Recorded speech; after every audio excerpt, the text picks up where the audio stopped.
भारतीय संविधान के निर्माता बाबा साहेब भीमराव अंबेडकर 6 दिसंबर को अपने स्वर्गीय निवास के लिए चले गए। वे एक भारतीय विधिवेत्ता, अर्थशास्त्री, समाज सुधारक और राजनीतिक नेता थे जिन्होंने पिछड़े वर्ग के उत्थान के लिए अपना जीवन समर्पित कर दिया। उनके प्रभाव और प्रयास 67 साल की मृत्यु के बाद भी फल दे रहे हैं। ये वीडियो आपको उनके बारे में अधिक जानने और बेहतर भविष्य के लिए उनके शब्दों और ज्ञान को जीवन में अपनाने में मदद करेगा। अगर हमारा परिश्रम आकर्षक है तो चैनल को सब्सक्राइब जरूर करें। टॉ पीआर। अंबेडकर का जन्म 14 अप्रैल 1991 को महू, भारत में हुआ था।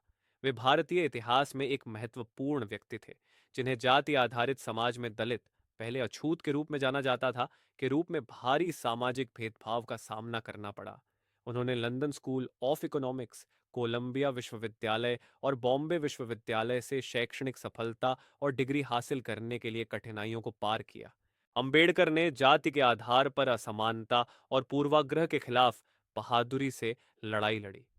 भारतीय संविधान मसौदा समिति के अध्यक्ष के रूप में उन्होंने यह सुनिश्चित करने में महत्वपूर्ण भूमिका निभाई कि सभी नागरिकों को सामाजिक न्याय, समानता और मौलिक अधिकार प्राप्त हो।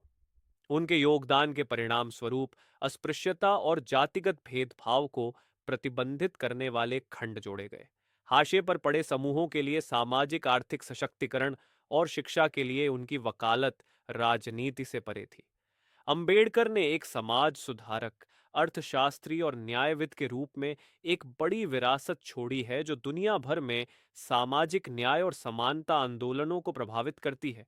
हालांकि वे 6 दिसंबर 1956 को चले गए, लेकिन उनकी अवधारणाएं अभी भी सामाजिक सुधारों और नीति निर्माण को प्रभावित करती हैं। डॉक्टर बीटार अंबेडकर के प्रेरणादायक और प्रेरक उद्धरण। मैं किसी समुदाय की प्रगति को महिलाओं द्वारा हासिल की गई प्रगति के स्तर से मापता हूं। पति और पत्नी के बीच का रिश्ता सबसे करीबी दोस्तों जैसा होना चाहिए। अगर मुझे लगेगा कि संविधान का दुरुपयोग हो रहा है तो मैं उसे जलाने वाला पहला व्यक्ति होऊंगा। मन की साधना मानव अस्तित्व का अंतिम लक्ष्य होना चाहिए। जीवन लंबा होने के बजाय महान होना चाहिए। उदासीनता सबसे बुरी बीमारी है जो लोगों को प्रभावित कर सकती है। मनुष्य नश्वर है, वैसे ही विचार भी नश्वर हैं। एक विचार को प्रचार प्रसार की उतनी ही आवश्यकता होती है जितनी एक पौधे को पानी की, अन्यथा दोनों ही मुरझाकर मर जाएंगे। यद्यपि मैं हिंदू पैदा हुआ था, फिर भी मैं आपको विश्वास दिलाता हूं कि मैं हिंदू के रूप में नहीं मरूंगा। ऐसे अनेक प्रेरक उदाहरण हैं। अगली वीडियो किस टॉपिक पे चाहिए, कमेंट कीजिए। मिलते हैं अगली वीडियो में। धन्यवाद।